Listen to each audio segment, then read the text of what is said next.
I still love him. I need to be there. Those words. They landed like a physical blow, slamming into my chest, stealing all the air right out of my lungs. Chloe looked me dead in the eyes when she said them, her face pale, her hands shaking, and it was like our 3 years of marriage, our 5 years together, just evaporated in that instant. As if they meant absolutely nothing. I drove her to that hospital, watched her sprint straight into his arms, and in that moment, I just knew. My marriage was over. The crazy part, the absolutely gut-wrenching part, was that up until that phone call, I honestly thought we were happy. We'd been together for 5 years total, married for 3 of those, and to me, it felt like we had it figured out. We were talking about starting a family, maybe in the next 6 months. I thought I knew Chloe inside and out, understood every part of her, but I guess some people are just really good at hiding whole sections of their heart. We met at a mutual friend's birthday party in Pittsburgh, and I still remember her laughing at some dumb joke I made about the karaoke machine. That laugh it pulled me in. We clicked immediately over our shared obsession with true crime podcasts and terrible horror movies. Within 6 months, we were inseparable. The wedding felt natural, like the most obvious next step in the world, and our life together was easy in all the right ways. Julian was her high school sweetheart, the kind of first love story that sounds almost cinematic when you hear it. They dated from sophomore year through the first 2 years of college back in Willow Creek, Pennsylvania. According to Chloe, they just grew apart when they transferred to different universities. She always described it as mutual and mature, 2 people who loved each other but realized they wanted different futures. Every time his name came up in conversation, which wasn't often, she'd wave it off with this casual tone, like he was ancient history.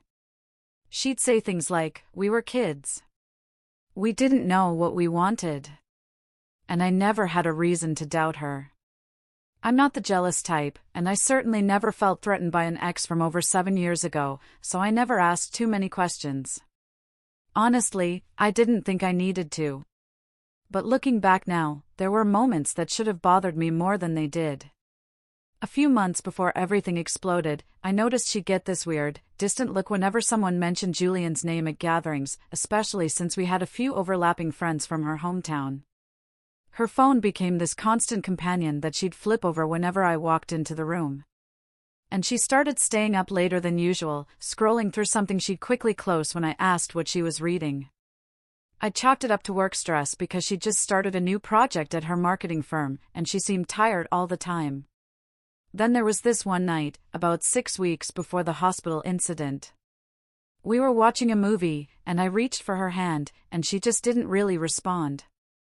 She was physically there but mentally a million miles away. I remember asking if she was okay, and she snapped out of it with this forced smile and said, "Yeah, sorry. Just thinking about the campaign." I let it go. I wanted to believe her. Then came that Friday evening that changed everything. We were on the couch after dinner, just scrolling through Netflix trying to pick something to watch, when her phone rang. It was a number she clearly recognized because her face went completely white. She grabbed it so fast she almost dropped it, and I watched her hands start shaking as she answered. I couldn't hear the other person, but I heard her voice crack when she said, "Please tell me he's alive. Please." My stomach dropped before I even knew what was happening. She listened for maybe 20 seconds, then covered her mouth with her free hand, tears already streaming down her face. When she hung up, she could barely get the words out, but she managed to say, "It's Julian. There was a serious car accident. They said it's bad." I felt this weird mix of sympathy and confusion because, why was she this destroyed over an ex from almost a decade ago? But then she hit me with the line that I'll probably replay in my head for the rest of my life. She grabbed my arm hard enough to leave marks and said, "I still love him. I need to be there. Drive me now." It wasn't a request. It was a demand. The way she said it, with zero hesitation and zero awareness of what those words would do to me, felt like someone had reached into my chest and ripped out something vital. I just stood there for a second, trying to process if I'd heard her correctly. She was already grabbing her purse and keys, like my response didn't even matter. My brain was screaming at me to say no, to ask what the hell she meant by that, to do literally anything except agree. But my body went on autopilot, and I heard myself say, okay. Even though nothing about this was okay. The drive to the hospital was maybe 20 minutes, but it felt like hours. She didn't say a single word to me. Just stared out the window, crying silently while I gripped the steering wheel so hard my knuckles went white. I kept thinking that if I refused to drive her, I'd be the bad guy. The heartless husband who couldn't understand a crisis. But if I did drive her, then I was basically accepting that her first instinct in a tragedy was to run to another man. There was no winning here, and I knew it. But I kept driving, because some part of me still wanted to be the good husband, even though she just admitted she loved someone else. When we pulled up to the emergency entrance, she didn't even wait for me to fully stop before she was out of the car and sprinting toward the automatic doors.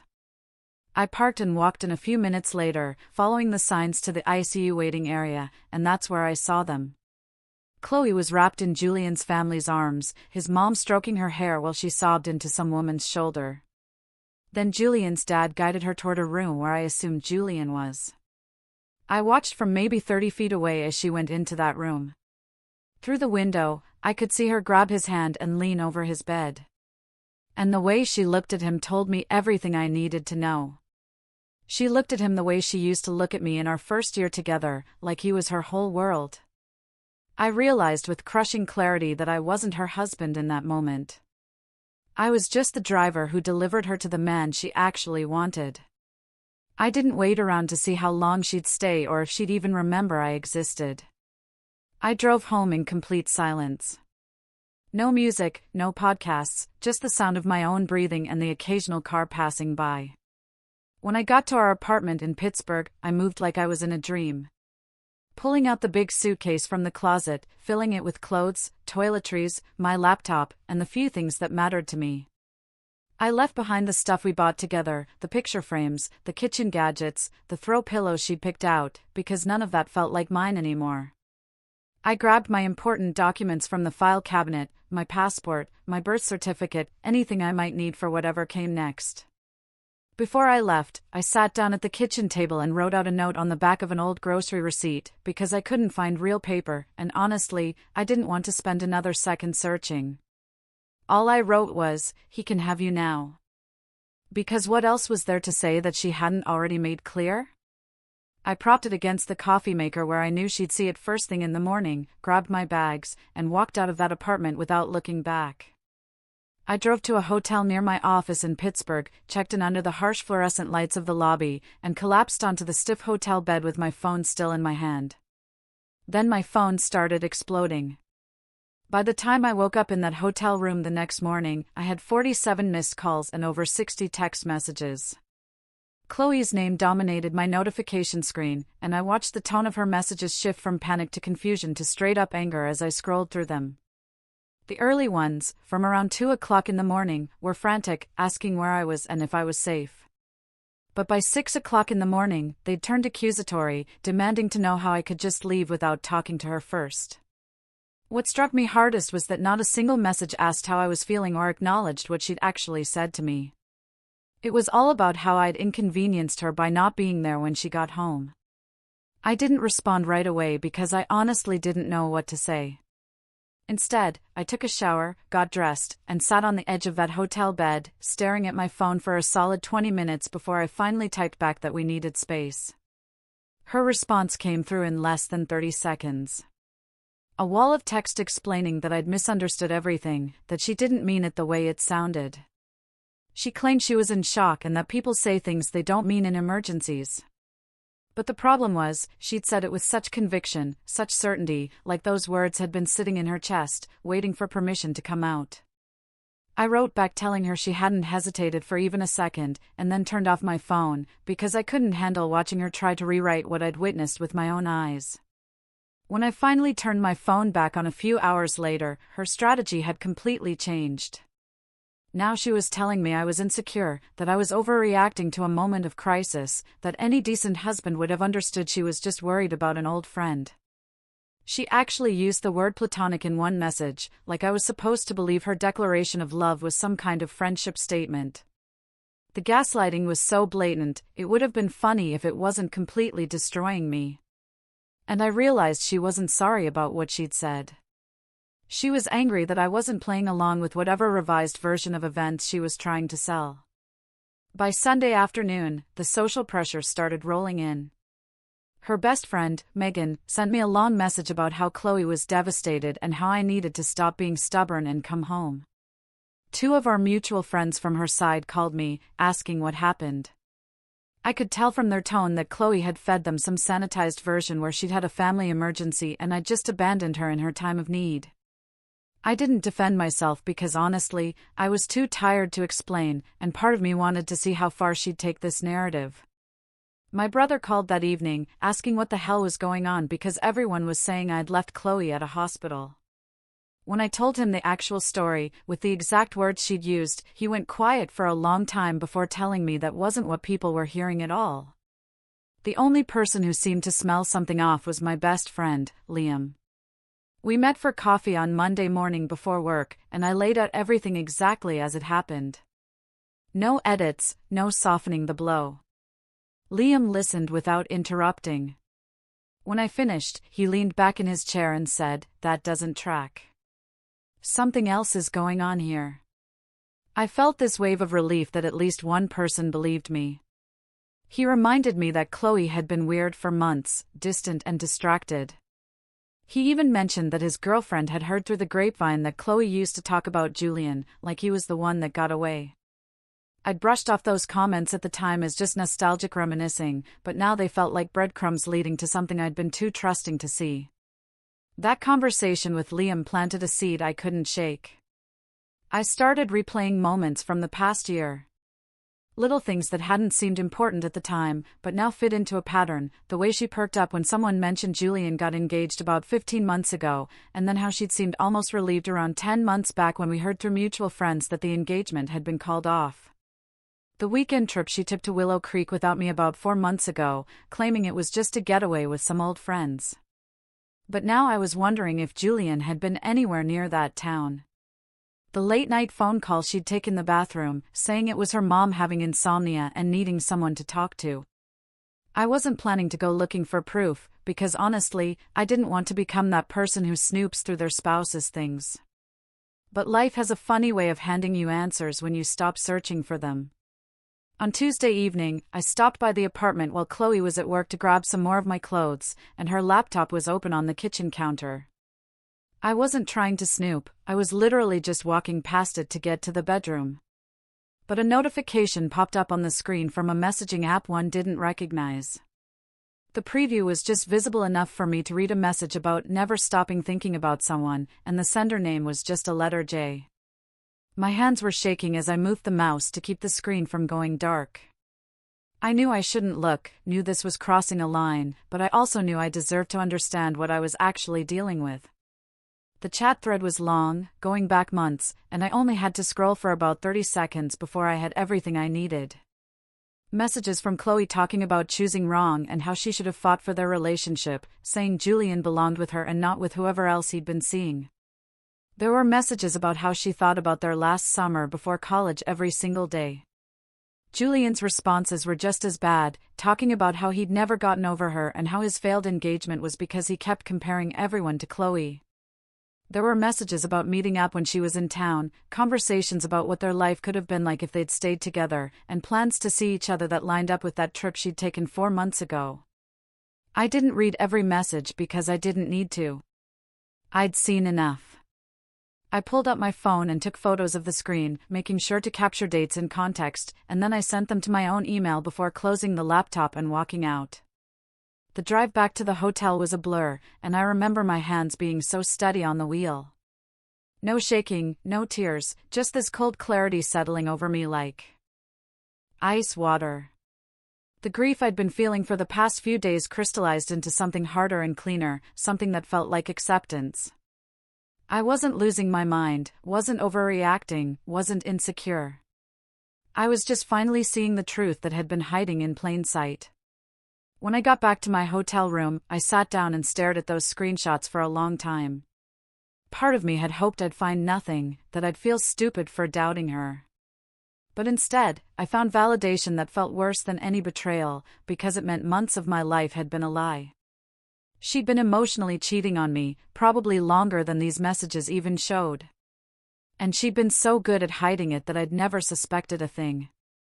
The woman I'd married, the woman I'd trusted completely, had been living a double life where I was just the safe choice while she pined for someone else. That night, Liam came over with food and found me just sitting there with my laptop open to those photos. He read through them, and his face went hard in a way I'd never seen before. All he said was, "Lawyer, now. First thing tomorrow." And I nodded, because I knew he was right. I knew there was no coming back from this, even if some stupid part of me still wanted to try. I called a divorce attorney named Mr. Harrison that Liam's cousin had used. Left a voicemail explaining I needed a consultation as soon as possible. And then I finally let myself feel the full weight of what I'd lost. Chloe must have sensed the shift because by Thursday, she showed up at my office. My assistant tried to stop her, but Chloe pushed past and walked right into the conference room where I was reviewing some reports. She looked terrible, like she hadn't slept in days, and her eyes were red and swollen from crying. She started begging me to just talk to her, saying I was ruining everything over a misunderstanding, that we could fix this if I'd just come home and listen. I stayed calm, kept my voice level, and told her she'd made her choice when she said those words, and that I wasn't interested in hearing revised versions of the truth. She tried to grab my hand, and I pulled away. I watched something shift in her face from desperation to anger. She accused me of being cold and unforgiving. Said I was throwing away our marriage over one moment of panic, and I just looked at her and said, "You chose him. Own it." And watched her face crumble. Security escorted her out after that. I had to sit in my car for 20 minutes before I could drive because my hands wouldn't stop shaking. Part of me felt guilty for being so harsh, but the larger part knew that any softness I showed her would be interpreted as weakness, as an opening to manipulate me back into playing the role of understanding husband. I'd been that person for too long already, and it had gotten me nowhere except sitting in a parking lot trying not to have a breakdown. The truth started coming out on its own, without me having to do anything. A few weeks later, one of our mutual friends saw Chloe having lunch with Julian at some cafe downtown in Pittsburgh. Apparently, they weren't exactly hiding their familiarity with each other. By then, Julian had recovered enough from his injuries to be out and about, looking healthier than anyone expected given how serious the accident had been. Word spread fast through our social circle, and suddenly people were reassessing the narrative Chloe had been selling them. My brother called to apologize for doubting me at first, and even Megan sent me a message admitting she'd suspected Chloe still had feelings for Julian but hadn't felt it was her place to say anything. Julian himself seemed completely unbothered by the chaos, posting photos on social media of himself back to normal life, with Chloe visible in the background of more than one shot. The legal process moved forward, and we ended up in mediation about 6 weeks after I'd left.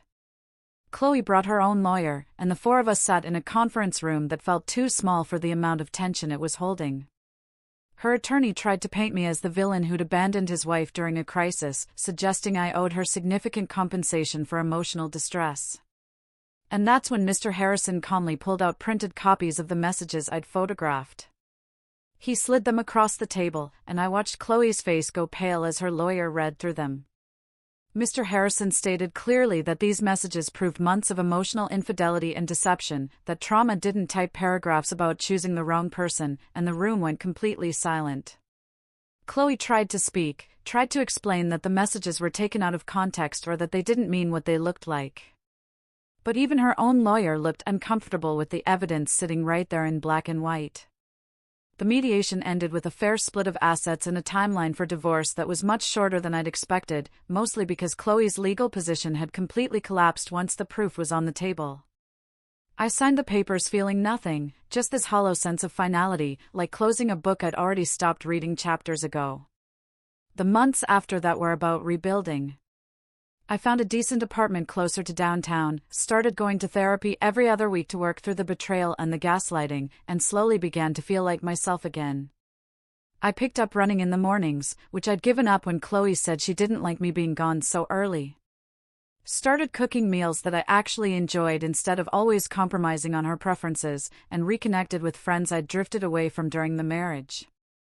My apartment was quiet in a way that felt peaceful rather than lonely, and I adopted a dog from the shelter, a 3-year-old mutt named Rocket who seemed just as ready for a fresh start as I was. I heard through the grapevine that Chloe and Julian tried to make a real go of it after everything settled, that they were officially together and telling people they'd rekindled their connection after all these years. I didn't care enough to feel angry about it anymore. It was like hearing news about strangers who vaguely resembled people I used to know. Liam mentioned seeing them at a restaurant and said they looked tense, that the fantasy they'd built up in secret messages probably wasn't surviving the reality of an actual relationship. But I didn't want details, because they weren't my problem anymore. About 4 months after the divorce was finalized, I got a text from a number I didn't recognize. The message identified itself immediately. It was Chloe, writing from a new phone, saying that things with Julian weren't what she'd thought they'd be, and asking if we could talk. She said she'd made a mistake and that she understood now what she'd thrown away. That the connection she thought she had with Julian was based on nostalgia rather than reality. I read the message twice, felt absolutely nothing, and blocked the number without responding. There was nothing to say to her that would change anything, no conversation that would undo months of lies and manipulation. And I'd already wasted enough time trying to understand someone who'd never really chosen me in the first place. I realized, sitting there on my couch with Rocket's head in my lap, that Chloe had kept me as a placeholder, the safe, reliable option while she pined for someone she'd built into a fantasy. The pedestal she'd put Julian on had finally broken under the weight of reality, but I was already gone by the time she figured that out. She'd wanted me to be there to catch her when it inevitably fell apart.